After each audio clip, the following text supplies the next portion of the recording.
So hello guys, this is Shivam Goswami from Delhi technological university और आज की इस वीडियो में हम लोग इंटरनल अपग्रेडेशन के बारे में बात करने वाले हैं। हम लोग बात करने वाले हैं बहुत सारे आपके डाउट्स के बारे में, जैसे कि भैया अभी हमें राउंड 5 का रिजल्ट आ चुका है और हमें अब फ्रीज कर देनी चाहिए अपनी सीट या फ्लोट पे रखनी चाहिए। भैया इंटरनल अपग्रेडेशन राउंड में क्या खाली ब्रांच अपग्रेड होती है या कॉलेज भी अपग्रेड होता है? भैया राउंड 5 का रिजल्ट हमारा आ चुका है, इसकी रिपोर्टिंग कब हमें करने जाती है? भैया स्लाइडिंग राउंड में बैठने का कोई फायदा है या नहीं है? या भैया अभी तक हमें कोई भी ब्रांच नहीं मिली है तो क्या इंटरनल अपग्रेडेशन में हमें ब्रांच मिल सकती है या नहीं? या भैया अभी तक हमें कोई भी कॉलेज या ब्रांच नहीं मिली है, क्या हमें इंटरनल अपग्रेडेशन में कोई कॉलेज या ब्रांच मिलने के चांसेस हैं? या भैया हमें विड्रॉ करके अपनी सीट्स को डायरेक्ट स्पॉट आउट में चल जाना चाहिए? भैया ओरिएंटेशन कब होगा? भैया हॉस्टल के रजिस्ट्रेशन कब होंगे डीटीयू में? तो ऐसे बहुत सारे डाउट्स आपके सारे इस वीडियो में मैं आज क्लियर कर देने वाला हूँ। इस वीडियो को शुरू से एंड तक देखना और स्पॉट आउट की वीडियो जो हमारी काफी अच्छा कर रही है और काफी सारे लोग देख रहे हैं, अगर अभी तक किसी ने नहीं देखी है तो फटाफट से जाकर उसे चेकआउट करो। तो फटाफट से स्टार्ट करते हैं ये वाली वीडियो को। बहुत ही शॉर्ट और बहुत ही पॉइंट टू पॉइंट बात करेंगे इसमें भी। सो गाइस, सबसे पहले बात कर लेते हैं इंटरनल अपग्रेडेशन होता है क्या है। तो देखो, इंटरनल अपग्रेडेशन या इंटरनल स्लाइडिंग राउंड कुछ नहीं होता। जब आपके सारे राउंड खत्म हो जाते हैं, राउंड 5 तक आपका खत्म हो जाता है, राउंड 5 का रिजल्ट आ जाता है, तो उसके 1 या 2 दिन बाद आपका इंटरनल स्लाइडिंग राउंड होता है। इंटरनल स्लाइडिंग राउंड में आपका क्या होता है, जो भी सीट्स वेकेंट बच जाती है जैक दिल्ली की कोई भी कॉलेजेस में, DTU, NSUT, triple IT Delhi, तो सारे मिलकर अपना एक इंटरनल अपग्रेडेशन का राउंड कराते हैं, जिसमें उनकी वेकेंट सीट जो बच गई है आफ्टर विड्रॉल, तो उसमें उसको फिल करा जाता है। सो गाइस, इस बार का जो इंटरनल अपग्रेडेशन का राउंड की डेट्स है वो है 26 जुलाई। 23 जुलाई को आपका राउंड 5 का रिजल्ट आया था और अभी आपकी फिजिकल रिपोर्टिंग चल रही होगी आपके रिस्पेक्टिव कॉलेजेस में।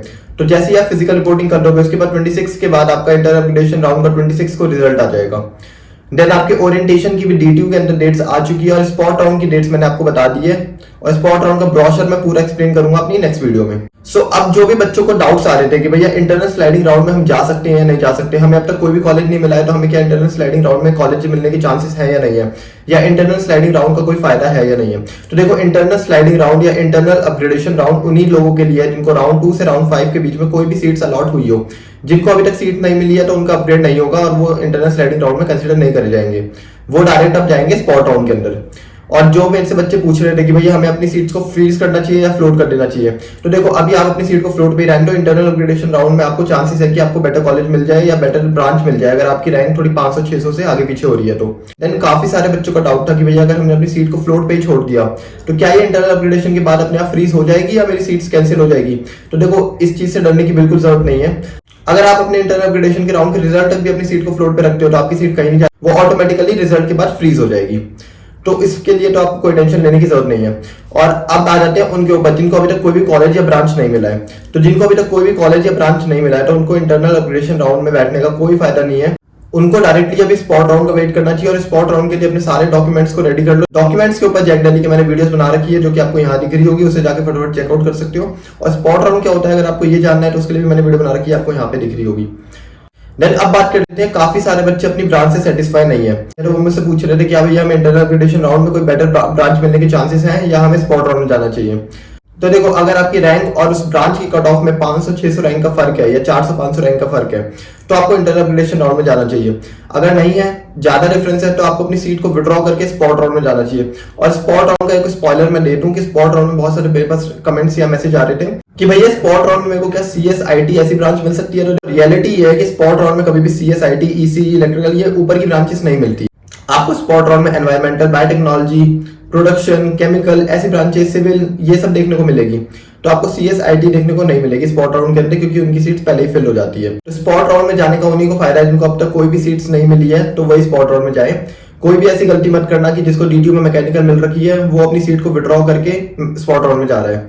तो स्पॉट राउंड में आपको और नीचे की ब्रांच मिलने के चांसेस हैं। ऐसा नहीं है कि आपको मैकेनिकल छोड़ के आप स्पॉट राउंड में जाओगे तो आपको CS मिल जाएगी। तो गाइस, सबसे बड़ा एक मेजर डाउट की बात कर लेते हैं। बच्चों को काफी ज्यादा डाउट था इस पे कि भैया इंटरनल स्लाइडिंग राउंड जो होता है उसमें क्या खाली ब्रांच अपग्रेड होती है? तो देखो, ये काफी सारे मिथ बना रखे हैं बच्चों ने और YouTube पे भी अभी तक किसी ने इसको एक्सप्लेन नहीं करा है। तो देखो, मैं आपको साफ साफ इसका आंसर दे दूं, आज आपके सारे डाउट क्लियर हो जाएंगे कि इंटरनल स्लाइडिंग राउंड में आपका खाली ब्रांच नहीं, कॉलेज भी अपग्रेड होता है। अगर आपने अपनी चॉइस फिलिंग में डीटीयू की CS से ऊपर कोई NSUT राउंड 1-2 की चॉइस भरी है और उसमें बहुत कम फर्क रह गया है कट ऑफ, तो आपको कॉलेज भी चेंज होने का चांसेस है इंटरनल अपग्रेडेशन राउंड में। तो इसमें खाली ब्रांच नहीं, कॉलेज भी अपग्रेड होता है। देन अगर जिन बच्चों को अपनी मनपसंद सीट मिल गई है तो उन्हें फ्रीज कर देना चाहिए। कभी कभार बहुत सारे केसेस में ऐसा देखा गया है कि उन्होंने चॉइस फिलिंग में 2nd या 3rd नंबर पे डीटीयू या NSUT की CSE भरी है, गलती से बाय मिस्टेक उन्होंने DSU भर दिया है 1st नंबर पे, और नेक्स्ट राउंड में देखा गया कि उन्हें डीटीयू की CSE उनके हाथ से चली गई और उन्होंने जो चॉइस फिलिंग ऑर्डर में नंबर 1 पे जो भर रखी थी चॉइस DSU या लेट से कोई भी कॉलेज का, तो वो मिल गई, तो काफी सारे बच्चों की सीट चली भी जाती। अगर आपको अपनी मनपसंद ब्रांच मिल चुकी है, मनपसंद कॉलेज मिल चुका है, तो उसको फटाफट से फ्रीज कर दो। और फ्लोट पे वही लोग रखना जिनको अपनी चॉइस फिलिंग पे भरोसा है कि हमने जो ऊपर की चॉइस भरी है वो सही भरी है और वो हमें चाहिए।